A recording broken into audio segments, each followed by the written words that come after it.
It's now time for the Billy C. Show, part of the BillyCBoxing.com network.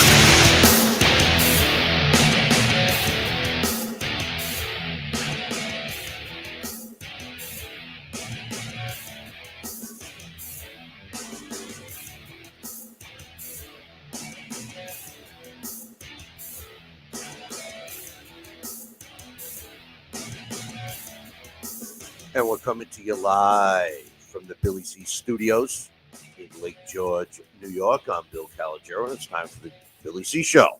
Good morning, good day, good evening, whenever you're watching, whenever you're listening.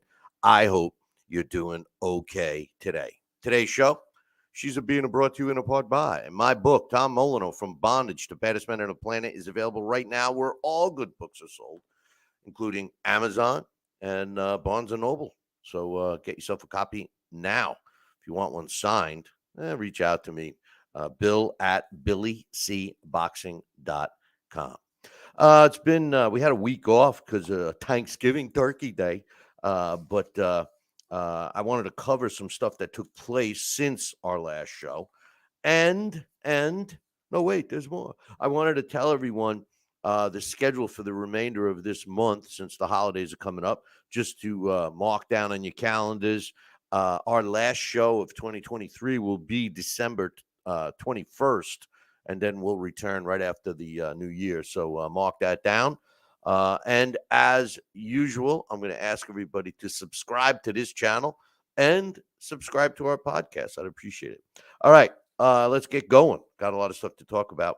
First and foremost, I do want to pose a question to everyone today, and you can come on. We got a live chat room going on on our YouTube page. So if you go to if you're watching on YouTube, go into the chat room. My big question today, which we're going to revisit here in a few minutes, is David Benavidez, which I'm going to talk about here in a second. In his fight, beat Dmitry Bivol and is calling out Canelo Alvarez. So I've been thinking about it a lot, and I'm saying to myself, Canelo Alvarez against David Benavidez sounds like a good fight. I'm going to give you my thoughts on that. Or do you want to see a rematch between Canelo and Dmitry Bivol? So hold that thought, and I just want to catch up on some fight results this past weekend. Speaking of David Benavidez, he stopped Demetrius Andrade in 6 rounds to improve to a 28-0 with 24 knockouts. Demetrius Andrade loses for the first time, 32 wins, 1 loss, 19 of his wins coming by knockout. If you saw the fight, I think it exposed some stuff about David Benavidez that I'm going to get to when I talk about my thoughts on Canelo against Benavidez. David Benavidez is a monster. Reminds me of another big middleweight back in the day, Iran Barkley. Even though Barkley was a middleweight and Benavidez is a super middleweight. I know somebody's going to make a comment about that. But here's what I noticed about Benavidez. I think he's a good fighter. He's got heavy hands, but he doesn't have much footwork, not much head movement. And I think Demetrius Andrade exposed him to a degree, which I think, and I'm going to circle back here, I think is going to trigger the fight with Canelo. And what I think he showed is that Andrade was able to score points on him. There was no question about that. He was able to get in there, land some shots, quick shots, hand speed. But the size difference was too much. And eventually Benavidez landed some bombs that, not only dropped Andrade, caused his corner to tell the referee to stop the fight. I don't know if you saw it, but the cameras happened to have been in the corner. The referee goes over there and says, listen, I'm not going to let another round like that happen. And one of the corner guys just said, listen, stop it. Stop the fight. Stop the fight. So they knew what was up. Demetrius Andrade didn't argue the cause much. But the other fight that was on that card was Jamal Charlo. Listen, I don't want to beat a dead horse, but I've told you guys a million times the Charlo brothers are frauds. The both of them, they're frauds. All right, and the PBC, they don't have anybody. They're all frauds, in my opinion. I'm going to get to Showtime and stuff later. I got a lot of stuff I want to talk about today. But Charlo won his fight. He wins his comeback fight against Jose Benavidez Jr. Which that didn't surprise me. It didn't surprise me at all. Benavidez Jr. isn't that great. Neither is Charlo. It was a decision, 98-92, 99-91, 100-90, one-sided fight. We all saw it, right? My big hang up is, WBC. Everybody likes the WBC. Everybody looks at the WBC as the main sanctioning body, right? Everybody wants the green belt. All the fighters want the green belt, right? But here's the thing. Terence Crawford, who in my opinion, I've been telling you about Terence Crawford for years, okay? Pound for pound. Now everybody all of a sudden is on a Terence Crawford wagon, right? The IBF, granted, it wasn't the WBC, but the IBF strips him. After he wins all the belts after 2 months, gives the belt to the interim champion. And here the WBC is letting Charlo hold on to this belt for 22 months, and he still stepped in the ring, and it wasn't a title defense. I don't know what it is. I don't know what it is. But once again, I just I don't want to beat a dead horse, but the Charlo brothers frauds, in my opinion. And speaking of Terence Crawford, he recently said, and I quote, he said, "If me and Floyd fought, I definitely would have won that fight." What's your thoughts? Drop me an email, Billy at Talking Boxing. Well, it's actually your best email to go. You can go to either one, Billy at Talking Boxing, TalkinBoxing.com, or Bill at BillyCBoxing.com. I personally agree. I think that Terence Crawford would have beaten Floyd Mayweather, and I'll tell you why. Floyd Mayweather, great defensive fighter. First of all, Floyd would have never fought him because he would have cherry picked. He would have waited. Maybe he fights him now. I mean, he's 36 years old, but Terence Crawford, which makes him so great, in addition to his talent, okay, in addition to his hand speed, his counterpunching ability, his footwork, his movement in the ring, his brains, his ring savvy, all those things. In addition to that, he's got a mean streak. The guy has a mean streak. He just switches it on when the bell rings. And I think he would have beat the shit out of Floyd Mayweather. I honestly do. But I'm also the guy that thinks that Floyd Mayweather Sr. would have beat Jr., both in their primes. But that's just my opinion. Floyd Jr. is a great defensive fighter. And I think that's what, kept his O for all these years, obviously. But I think Terence Crawford, if those two stepped in the ring, both in their prime, I don't know, man. I don't see much of a fight. I see an interesting fight. I see a big money fight, but I think Terence Crawford would have beat him. And one other thing about Terence Crawford, they talked about the Enos fight, and here's the thing. Terence Crawford, he doesn't have anything left to prove, and he's still shooting for either the rematch against Errol Spence in a higher weight class, which already, in my opinion, Terence Crawford's in a higher weight class than his natural weight class. I mean, he moved up and he's doing fine in welterweight, but move up to junior middleweight to fight Errol Spence, or he wants to fight Canelo. Now, what this tells me, bottom line, is look, Terence Crawford isn't a dummy. He's 36 years old. Nobody beats Father Time. He's undefeated, okay? And I think Terence Crawford is looking for some money. I think that he made some big-time mistakes by signing the lengthy contract he had with Top Rank. Top Rank did not do him any justice, and he never really got the big money fights. Yes, he made a ton of money against Errol Spence, and he's going to make a ton of money in the rematch. And I think he beats Errol Spence again. I don't care what the weight is. And I think if he fights Canelo, win, lose, or draw, he's going to make a lot of money. I support Terence Crawford, and I really think that he's the man. So we'll see. 40-0, 31 knockouts. We'll see what happens with him. Some other fights that took place, and they also offered him, oh, you want to fight Charlo? And he said this, and I quote, Charlo isn't a mega fight. His last performance against Alvarez, he's talking about the other Charlo, wasn't a great performance. He's right. Either Charlo brother is not going to draw enough money for Crawford. The Charlo brothers don't draw money. They can't even draw stick figures on a piece of paper. They can't even draw. I don't even want to get into it. But anyway, some other fights that took place since we've been gone is on Saturday, the 18th, on ESPN Plus from England. There was a pretty cool card. I don't know if you caught it, but it was a WBC featherweight eliminator. Nick Ball, the Wrecking Ball, improved to 19-0 with 11 knockouts when he won a 12-round decision over Isaac Dogby.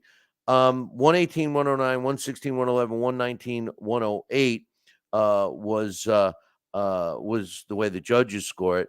That was kind of billed on ESPN as the fight, but the main event was actually a pretty entertaining fight in the middleweight division. Nathan Heaney improved to 18-0 with 6 knockouts when he won the British middleweight title when he won a 12-round majority decision over Denzel Bentley.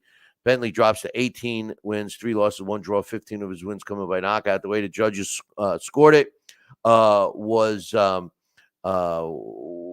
see, where it is. All right, I lost my one had it even at 114, 114, one had it 116, 113, and one had it 117, 111. I just want to give a shout out to my man Bearded Oliver, and he just popped in the chat room. I'm doing great. Thanks for getting in the chat room with us. But the reason why I'm giving him a shout out is he too is a disgruntled Jet fan, and he says the Jets are breaking my heart. Listen, man, I've been a Jet fan my whole life, and the truth of the matter is they've already shattered my heart. They do what they did to us this year is they do the same thing every single year. They get your hopes up. They signed a 40-year-old Aaron Rodgers, no doubt, great quarterback. I've said this all along. I wasn't a big fan of Zach Wilson, but it isn't his fault. I think everybody else that they're putting in is doing just as crappy. And you know what? I as much as Sal is a likable coach, I don't think he's the right guy. And I'll tell you who's definitely not the right guy is Hackett. This guy can't call a game. The play calls are so predictable. I wish Bearded Oliver didn't mention the Jets because now I'm all jacked up over that. I mean, the bottom line, I could sit on my couch 3 or 4 scotches in, and I can call every single play that this idiot is going to be. And if I can call the plays, and I know what the plays are going to happen, what plays are going to be called. What do you think the defensive coordinator is thinking of the other team I'm talking about? The defense, I love it, and it's a shame because they're all going to be split up probably next year. Anyway, back to boxing. I really like this card from England. I think it proved once again that England is the heartbeat of boxing, in my opinion. The crowd was large. They were vocal. The commentary was solid. And most of all the fights on this card were competitive, regardless of the records. That's what makes boxing great. If you're willing to accept the fact that the fighters are fighting and you are evaluating them for their fight that they're in, you're watching the fight that's happening. A lot of these cards, they're not entertaining. You got a one-sided fight where you have, the A side who's going to win. Look at go next time. Check out the odds on boxing in today's world, right? The guy that's going to win, you got to lay $1,500 to win $100. What kind of competition is that? What kind of competitive fight is that when the favorite's minus 1,500? And then here's even the worst part. If you have the balls to bet the underdog, right? You're only getting plus 800. They're not even giving you the plus 15. It's like betting on boxing today is like a sucker bet. You might as well go in those machines. What do you mean? Where they used to pick out little toys and shit. But anyway, I like the card in England. Also on that day, there was a card on DAZN out of California. And in the super middleweight division, Diego Pacheco improved to 20-0 with 17 knockouts when he knocked out Marcelo Casares in the ninth round. I like this fight. It was a great fight. I thought that it was competitive until the ninth round when Pacheco landed I don't know if you saw this fight, but if you have the zone, go back and watch it. Pacheco landed this brutal uppercut that just put Casares down for the count. It was 2 minutes and 53 seconds of the ninth round. But, by the sixth round, some things I noticed was by the sixth round, Casares was out of gas. He took a severe beating in the eighth round. And then the ninth round, the uppercut, like I told you, it was the end. I like this kid Pacheco. He's definitely somebody to watch. He's 22 years old, and he's talented. He's got it all. I think he needs to improve on his counter punching movement, and also to try to incorporate some head movement. He seems to be able to box and attack. But needs to work on those two things, at least in my opinion. But anyway, I there was another fight on Thursday night. Probably everybody that's watching this show watched it. It was on ESPN. It was a Top Rank, and Shakur Stevenson won a boring 12-round decision over Edwin De Los Santos to win the vacant WBC World Lightweight title. Listen, this was a snooze fest. It was boring as hell. Not to keep mentioning Floyd Mayweather Jr., but Stevenson fought like he did. I have two comments I want to make about Shakur Stevenson because I do believe he's a talented fighter, and he's listen. Floyd, again, I'm going to mention him, but Floyd tried to sell that kind of fight as the sweet science. It's not the sweet science. The sweet science, as per Floyd Mayweather Jr., was, you hit and you don't get hit. That's what it is. Yeah, but the thing is he never finished the rest of the sentence. The sweet science definition of boxing is hit and don't get hit, but still be in position to inflict damage on your opponent. By throwing a punch and then running up to the other side of the ring so your opponent can't land a punch. That's not the sweet science. I'm sorry. All right. Shakur Stevenson didn't do that. But he did enough to win the fight. My two comments are Stevenson, with all that mouth movement shit that he does, his mouth's always open, his tongue is out, he's smiling, he's doing all kinds of crazy shit. Now, if he's got a problem, I apologize, but it didn't seem it. It just seemed like cockiness. Listen, if this dude gets caught, his jaw is going to get shattered. All right, I'm telling you to listen. As the Rolling Stones would say on Some Girls album, on the Some Girls album, should do be a shattered. That's what's going to happen to Shakur Stevenson's jaw if he doesn't learn to keep his mouth shut. He's going to get tagged, and it's stupid. It's stupid. Being cocky, being good defensively is great. But you got to be smart. And Shakur Stevenson better wise up. That's my first comment. My second comment is the problem with skilled fighters that refuse to take chances, like Shakur did last Thursday or 2 Thursdays ago. They become labeled as a boring fighter, like I just labeled him. Okay, the first two fighters that come to mind that were labeled as boring fighters because of their boxing skill, and I'm not going to mention Mayweather because in his younger days, before he went out on his own, when he was with Top Rank, he was a great fighter.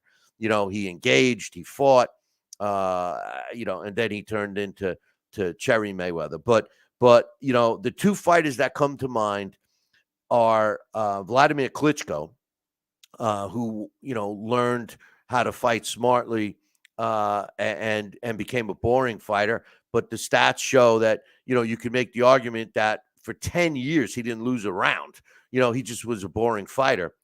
The other fighter that comes to mind, and I'm going to mention him because it's so untrue, all right? But it is true too, because in the second part of his career, and really you could say he had three parts, was Hector Macho Camacho.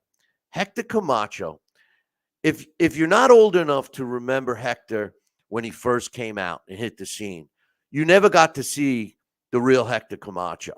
Hector Camacho was a fighter that not only had, all that, the pizzazz, the likability, the showmanship. Okay, not only did he have all of that, he had extremely fast hands. He had great defense, and he went in for the kill. He was aggressive until he fought Edwin Rosario. When he fought Edwin Rosario, he took a beating that night. He won the fight. If you watch the fight, you could argue that he didn't win the fight. But ever since then, he changed his style and he fought safety first. So most people that aren't old enough to see, that had gotten to see Hector Camacho fight prior to the Edwin Rosario fight, they didn't see Hector Camacho. In my opinion, the Hector Camacho prior to the Edwin Rosario fight was one of the best fighters ever to lace on a pair of gloves. And it's unfortunate that everybody remembers all the negative stuff, especially surrounding his death and him fighting into his 50s. I knew Hector personally, and I'm not saying this just because of that. The thing is he was and truthfully, I didn't get to know him until after the Edwin Rosario fight. So I was a big fan of, as a boxing fan, I was a fan of Hector Camacho in his early days. Great fighter. Most people will label him as a boring fighter today, and he does not get the credit that he deserves. Anyway, one other thing I want to talk about on this fight, that Shakur Stevenson fight. Man, I'm so sick of the punch stats. I'm so sick of these commentators that are talking about a fight that's happening in front of them, right? And they're just telling you about the punch stats. So they're basing their commentary and their opinion on the fight based on what the punch stats are happening. And it's like a subliminal thing to boxing fans that don't really know what they're watching. And remember something, boys and girls. The punch stats are two human beings that are ringside with laptops. One is recording the punches for one guy, and one is recording the punches for the other. And we all know that boxing is a subjective sport, meaning that me and you and Joe Schmo over here can be sitting there watching the same fight, and we all have different opinions on who won that round, unless it was a clear knockdown or something else. So, I have no problem with going through the punch stats after the fight is over, just as a discussion and so on and so forth. But the truth of the matter is during the fight, what the hell are these commentators thinking? I think it's crazy that they do that. I don't know if any of you remember, but there was a commentator. His name was Nick Charles, and he used to say that I call the action that's in front of me. I call the action that's in front of me. And that's what you want to see. You don't want yelling. You don't want screaming. You don't want cliches and all of this stuff like Mario Ronaldo, which incidentally, I'm not going to miss Showtime. I'll be honest with you. When Showtime first came out, it was a great. Listen, I preferred it. HBO was getting kind of, sluggish with their shows, and Showtime came out with Boxing. I'm talking about a long time ago. Boxing After Dark, and they were really showcasing some good young fighters, and then they had some great championship fights. And then they signed a deal with Al Heyman and PBC, and it went downhill. And Espinosa, the guy that was in charge, he just looks freaky to me. The bottom line is Showtime shot itself in the foot for their alliance with the PBC. That's my opinion, just my opinion. All right, let's get back to the question at hand, and I'm looking for some opinions about Canelo Alvarez. Who should he fight? Should he fight David Benavidez next or Dmitry Bivol? Here's my thoughts. I know David Benavidez called him out. And I know that, that would be a good fight. And I would be interested in the fight. But I think Canelo wins that fight. I was talking to my man Augie today from Riverhead, and I think he disagrees with me. I know he's a fan of David Benavidez, and I think the biggest reason is because of his size and his power, which he has. He's got some great punching power.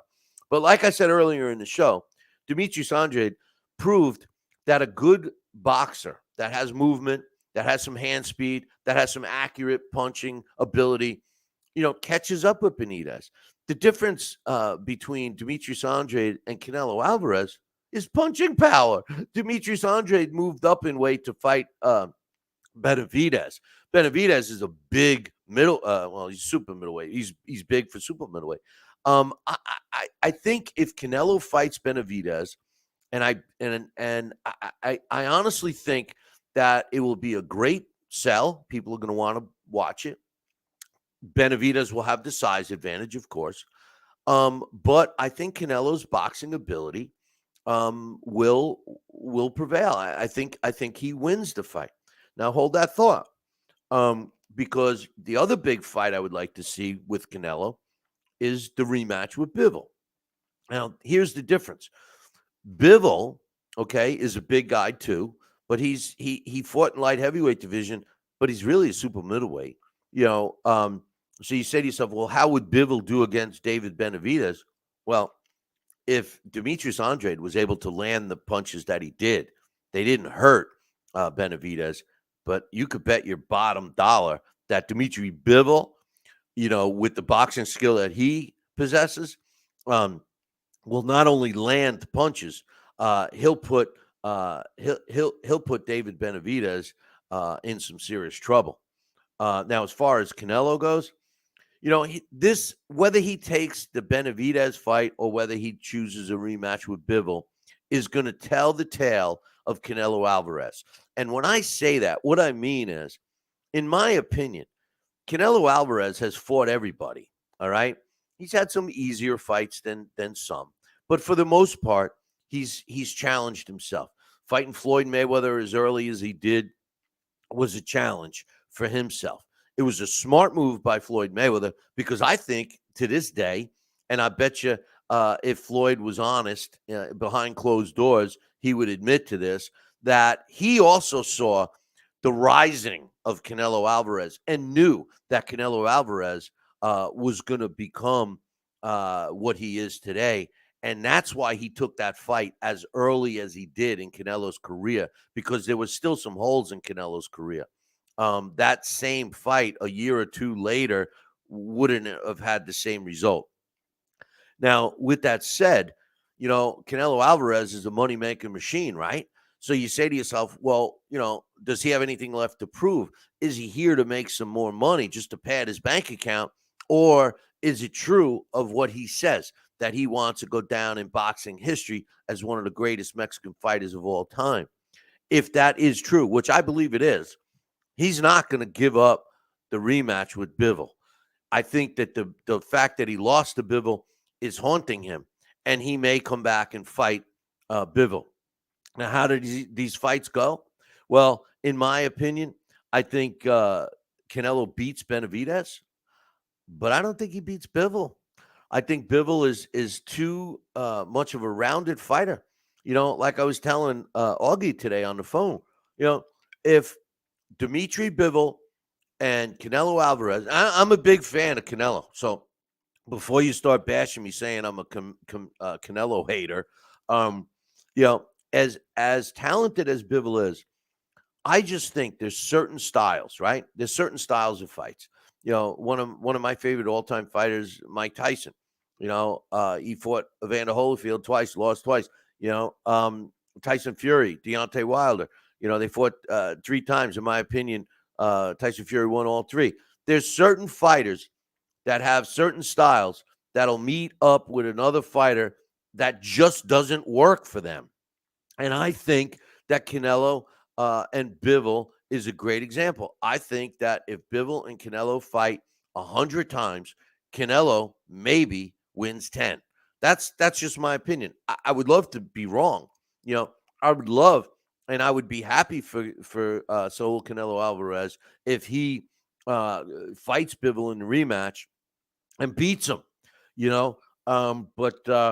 But I don't think so. I think he will take the Benavidez fight first. I think it's a big fight. It's a big money fight. I think he's hoping that maybe Bivol gets a little more miles on him. Rip a page out of Floyd's book, and go from there. That's my thoughts. What's yours? Come on over into the chat room and give me your thoughts, or drop me an email, bill@billycboxing.com or billy@talkingboxing.com. Something else I wanted to mention, and I want you to give it some thought because we'll talk about it for the next show. But what country produces the best pro boxers? Now, I want you to look at that as today. Today. In other words, which country today is producing the best fighters? Because if you look in the stats, and I have all the stats, American fighters are going to be the ones that, hands down, have more championships over the years, over the last 100 years than any other nationality. But that's kind of not fair when you consider that the United States is a melting pot. I mean, we're all, from some other place, some of those tendencies, like a Mexican-American fighter, let's say, they're still going to be a Mexican-style fighter, but they're American, so they're going to get, credit on the statistics as an American fighter. And back in the 40s and 50s, it was pretty much controlled by American fighters. So a lot of those championships are from, years ago. But the last 20 years or so, I think you could see a different thing.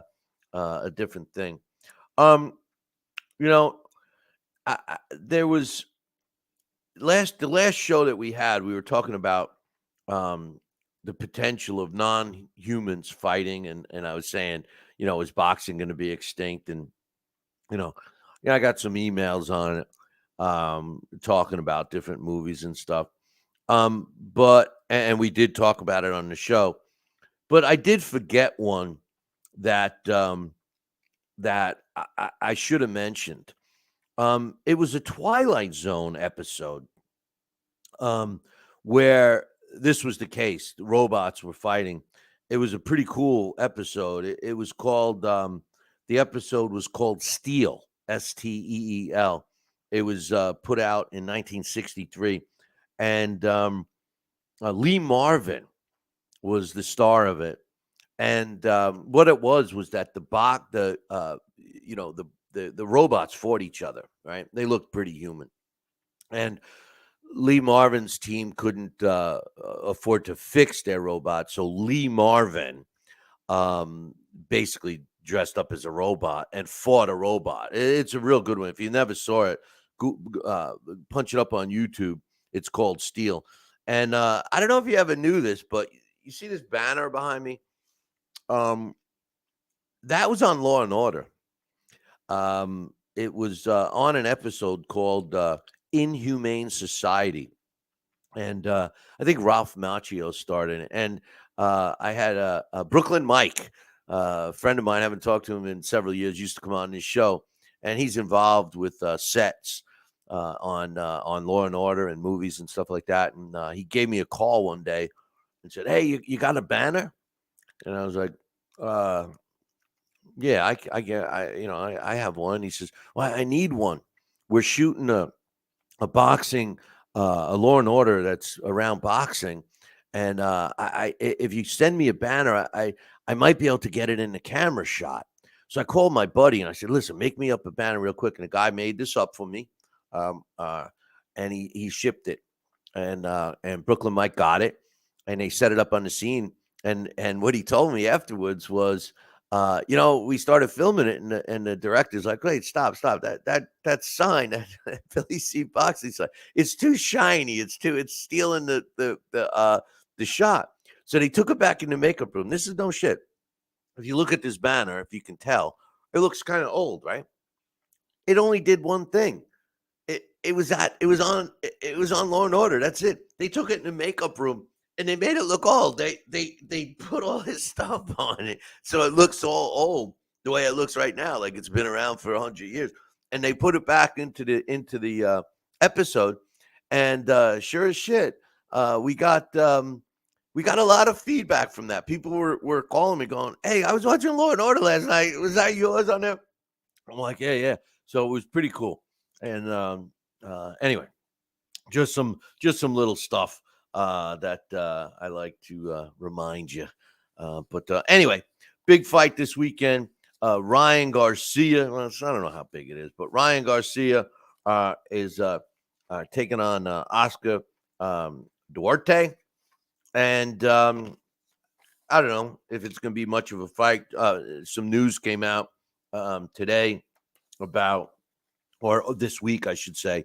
Ryan Garcia and Golden Boy are at it again. Those kids are at it again. And he didn't like a comment. Thinks that he should be the main guy or whatever. And he is the main guy, to be honest. And B-Hop was saying some stuff. And then Ryan got into social media and was talking shit against that. And it caused Oscar to make a public statement, through Twitter. It kills me. Everybody communicates through social media. Nobody, there's no more face to face, right? But anyway, Oscar De La Hoya said this, and this message was directed to Ryan Garcia. He says, Bernard and I have spent decades putting on the biggest events in the sport, including Ryan's last fight, which generated $30 million for him.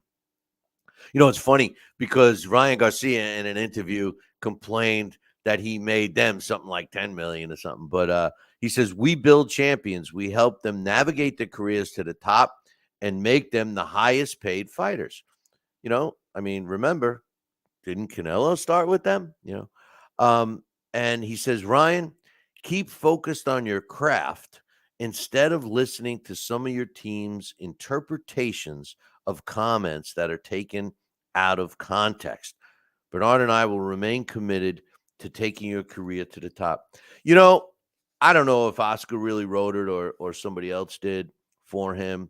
But that's so true. It's hard, like especially with texting and stuff.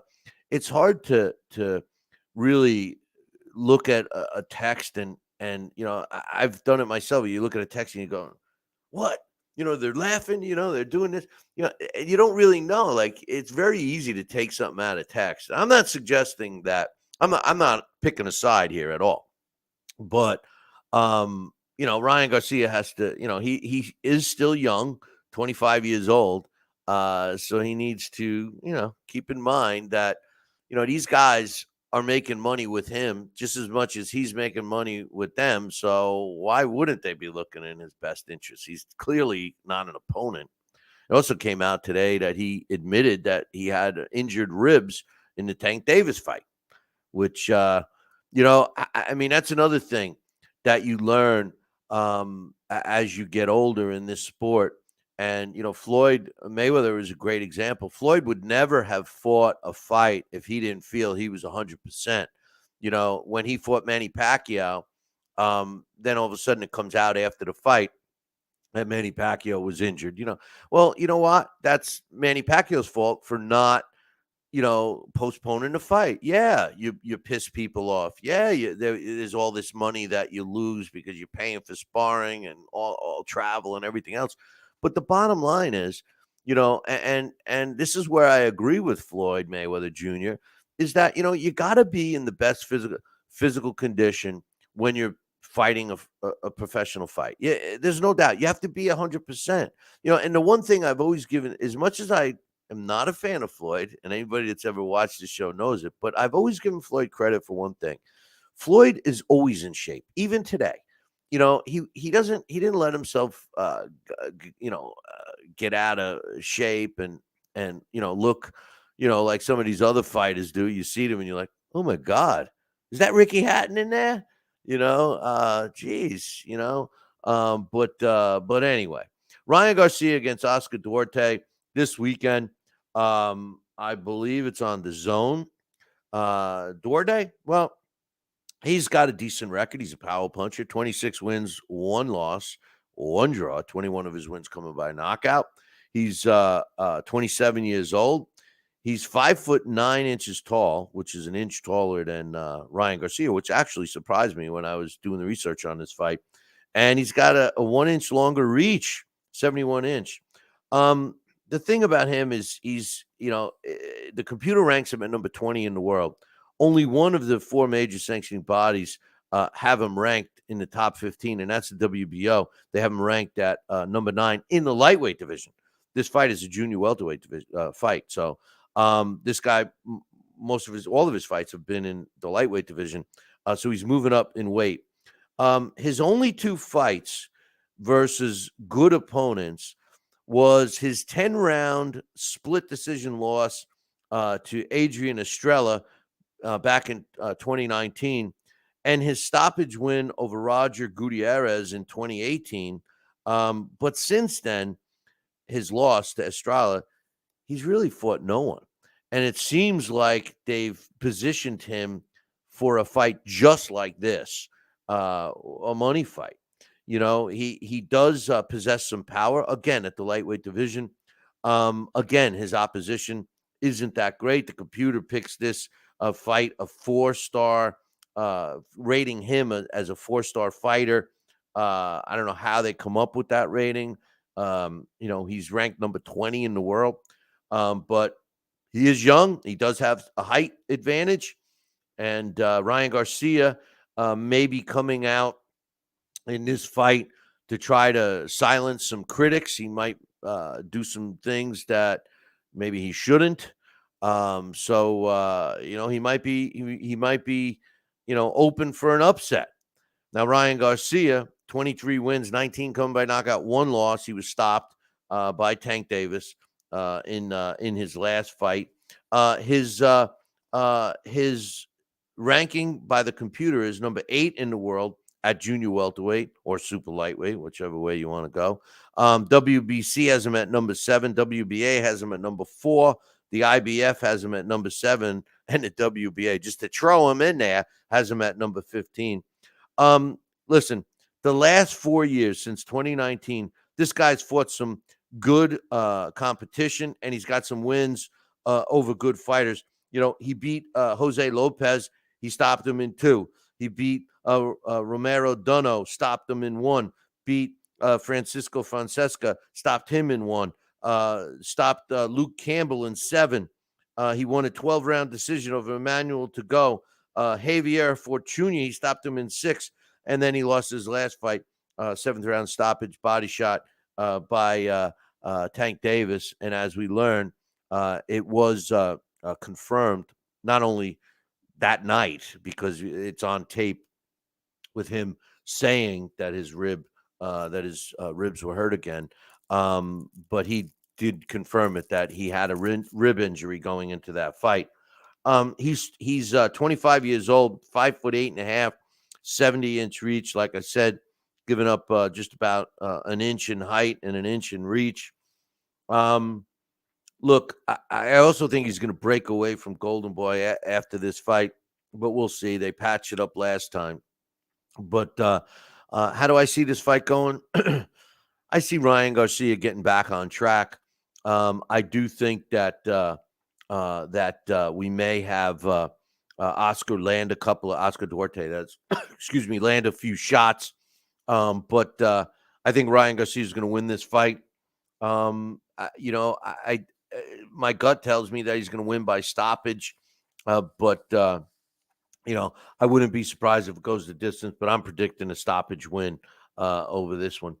I want to give a shout out to my man Rick, who just popped into the chat room. We got a very light chat room today. He says, I was just listening to Billy C replays from 2014, and then this came on. I tell you, we had so many shows, and I wish I wish it was that popular again. But a couple of things I wanted to mention real quickly. I love boxing movies, right? And I saw one the other night. It kind of struck home with me. I don't know. My favorite boxing movie of all time was the Requiem of a Heavyweight. It was my favorite one, and Harder They Fall. I'm a big Humphrey Bogart fan, so um, but those two movies are my faves. Yeah, I know everybody likes Rocky and stuff, and I liked the first Rocky. I didn't really care too much for the rest of them, but um, these older fight films are the ones I like. There's another one called The Ring. I like them because they really show what the sport was during that time, and it's a little less Hollywood than some of the modern, um, boxing movies are today. But I saw one that I never saw before. At least I didn't think I saw it. It was called The Setup, and it was from 1949, and it was starring Robert Ryan. It reminded me of if maybe Rick remembers this because he's watched. He's been following us for so long, but um, I always told the story of what got me into boxing as a kid, and it was a short essay written by Jack London called "A Piece of Steak," and basically the way the story goes, and it's really the story of boxing, um, because it's a story of a fighter who basically was a journeyman fighter, and when he was younger he would eat a steak dinner before his fight, and now he's jogging to the fight because he can't afford it, and he's living in a one room place, and he ends up stepping in the ring with a young up and comer, and it just if you've never read it, read it. If you want it, I got a copy. I'll email it to you. Just drop me an email, and I will get you a copy. It's what got me into boxing. But anyway, this movie called The Setup reminded me of that. It really showed how much interest there was in boxing. For example, there's some miscellaneous scenes I took note of, like the arena. As the cameras, showing you the outside of the arena, them selling tickets and stuff. And some of the ex-fighters trying to sell programs, and some of the younger ones, pushing them around because they're kind of punch drunk and stuff like that. But the interest, the advertisement, um, you know, was give a shout out to Grievous, popped into the chat room. Glad you could join us. They was advertising boxing every Wednesday night, wrestling every Friday night. Now, this was an athletic club. Now, back in the day, every decent sized town, and definitely every city, had an athletic club. An athletic club was a place generally guys would go and be an athletic club. They get away from their wives or whatever, smoke cigars, have some drinks, and watch sporting events, live sporting events. TV wasn't. It was there, but that's not what you went to that's not what you went to the athletic clubs for. But they held these events, and I'm watching this, and I'm saying to myself, and this particular one for the setup was sold out the night of the fight, right? And so you say, and it was a pretty good size arena. So here they are. Boxing was able to support boxing every single week.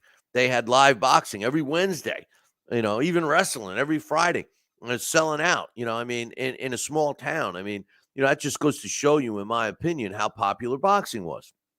And this particular fight, this movie, they sold that. They were selling basically seventh row, which is considered ringside, for $1.65. Ooh, $1.65. You're paying what? You're not shelling out $1.65 to sit at a fight, are you? But it was pretty good. I mean, there was another scene, and it was kind of a long scene. It was the what we would call today the B-sides dressing room, and it was a hectic, chaotic scene. You got one guy, loosening everybody up, giving them a quick rub down and stuff. And guys coming in, getting ready for their fight. Guy would come in the door. Okay, Jones, you're up. And you would get these little stories of these fighters. One kid was real nervous. It was his first fight. He threw up in the bathroom, and he won. He comes back, he's all winning. Another guy, wins. Another guy, journeyman fighter. He was practically dead when they carried him in, and it just goes to show you, boxing, even during the time of my guy, Tom Molyneux, the guy I wrote my book about, it was no different. It was, filled with crooks and everything else. And that's what this whole movie was about. It was about the manager and I don't know what the other guy was. He really wasn't his trainer, but I guess he was a corner man. They set up this fight, this guy. And Ryan, the star of the movie, he was like the character in A Piece of Steak. He was a journeyman fighter. He's looking for that one good opportunity to make $500. I mean, that's what his dream was to make $500, right? He was getting paid $50 for this fight. And he's fighting a young up-and-coming guy who was connected, and he was supposed to take a dive. Ryan was supposed to take a dive. But his manager didn't even think he had a chance, didn't even tell him that the fight was supposed to be a setup. And as the fight goes on, and the other little twist was his wife couldn't take it anymore. She was ready to leave him. She shows up to the fights all the time, and she said, "I'm not doing it anymore. I don't want to keep watching." Grievous, you're right. The world is totally nuts. Don't even get me started. I already got Bearded already got me started with the Jets. Now, don't get me started with some of the world shit that's going on. But so anyway, she refuses to go watch the fight. He ends up winning the fight, right? And then the connected guys, which whatever, they come and they jump him after the fight. And because he won, he beat the kid up, right? And there's like 6, 7, 8 guys, I forget, and they beat the shit out of Ryan. And he's holding his own, right? He's holding his own. And then finally they're holding him down. And he says, I'll fight him again. I'll fight you. I'll do this. And the guy says to him, the guy who he's supposed to lose for, not the fighter, his boss. And he says, you're never going to use that hand again. And you see him, disfigure the hand. And then the twist is you see the wife and Ryan kind of going off into the sunset happy, because now he can't fight. He's got a mangled hand, his right hand that he punches. He can't fight, but she's happy. It's like, what the fuck, But anyway, old boxing movies are the best. If you've never seen Requiem of a Heavyweight, that one you gotta see. That one's great. And then of course, Harder They Fall, which is closely. Yeah, Grievous is making me. Hey, he's making fun of me. Oh, beautiful story. I'm just saying, I like the old movies. I wasn't trying to. Hey, once upon a time, right? But anyway, hey, listen, it was great. I feel good doing the show. I wish it was back in the day when we had 250,000 podcast subscribers. Those numbers are nowhere near that today, and even our YouTube numbers are down. And the sport's down, in my opinion. I know that we have a lot of diehard boxing fans that follow this show, but a lot of young, new, up and coming fight fans don't, and they're into which nothing against Jake Paul, but to me he's not a boxer, but he sells tickets. He's got the youngsters following him, which is all great. And what I think I'm going to be doing here for 2024, for as long as I keep doing the show, is I want to get more with the historical aspect. And that's why I posed some of these questions like, which country do you think produces the best fighters today? I have all the stats. I'm going to be able to read them to you about, how many were in each. But, it's and I'd like to showcase, Alex, my man Alex Papali used to do the Blast from the Past with me, and we used to showcase a fighter from yesteryear, and he did a great job doing that. Unfortunately, the time is not working for him, but we're going to do something. I'm thinking about doing some on sites for 2024, so hang in there with us. Spread the word. Make sure you subscribe to the channel, subscribe to the podcast, spread the word, and hopefully we can keep this thing going. And I agree with you, Grievous. The world has gone nuts. Wokeism and cancel culture and all this other shit.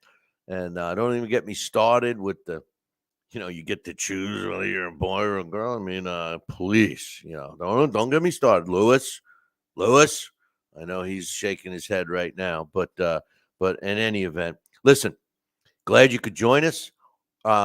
Email me your thoughts on the Canelo versus Benavidez or Canelo versus Bivol. Which fight do you think he's going to take, and how do you think it's going to go?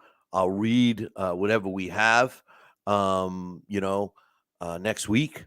Like I said, if you're just joining us, the 21st of December will be our last show for 2023. We'll be back in the beginning of January. And if you have anything specific, any comments, questions you want me to discuss on the show, just drop me an email. You could drop it at either one, bill@billycboxing.com or billy@talkinboxing.com, TALKINBOXING. And until next time, make sure you tune in. Next week, we'll be back. Same bat time, same bat channel. Until then, ciao, baby.